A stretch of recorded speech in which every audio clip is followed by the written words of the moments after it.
A guys welcome to my new vlog. ને અમે આવી ગયા છે મફતની ડુંગળી લેવા. તો આ ખેડૂએ કહી દીધું કે મફતની ડુંગળી તમારે જોતી હોય ને એટલી લઈ લ્યો.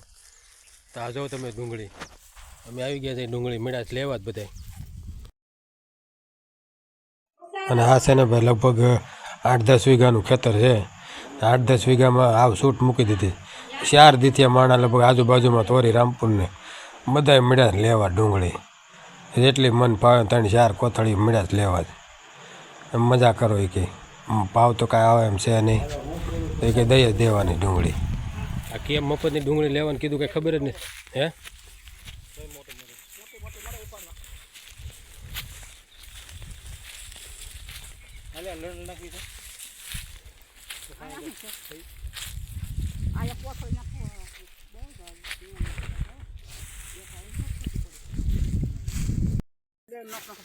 જો તમે આમ જો લેવા મળે લણવા હોતા અહીં નહીં લણીને અને સીધી આમ જો કોથળીમાં પેક જ થાય.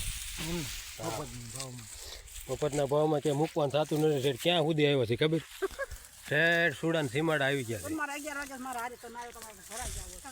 ના ખેડૂત બિસાડો સારો નહીં કે એને કહી દીધું કે એને ખેતર ખાલી કરવું સમજે. એટલે આ ડુંગળી મેળા જ લેવા જ બધા.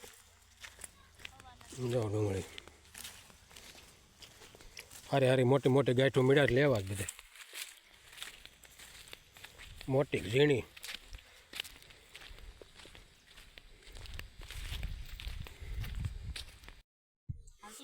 અત્યારે છે ને ભાઈ ખેડૂત બિસાડાને માઠી દેશા બે ગઈ ભાવ આવે નહીં અને ઉત્પાદન એ કરે ને કિંમત એ કરી શકતા નથી.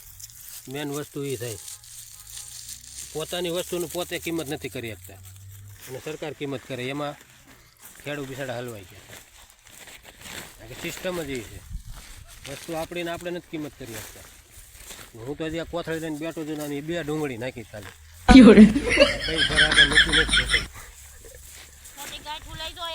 હા એમ કઈ મોટી ગાંઠું લઈ જાવ. ગાંઠું મારે ગોતવી ક્યાં કરે અંદર કરી ગયેલ ગાંઠું. મોટી ગાંઠું ગોતે થાન પડી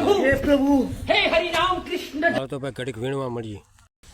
એટલે ભાઈ આવ જાય થઈ ગયા તઈ હું આ ડુંગળી જો ને માવડકી આણાય ગઈ ડુંગળીને અમારે આમ જોઈ લ્યો ઉપાડી જ લીધી. આવ જાય થઈ ગયા આ ડુંગળી ધંધો કરાય નહીં મફતમાં.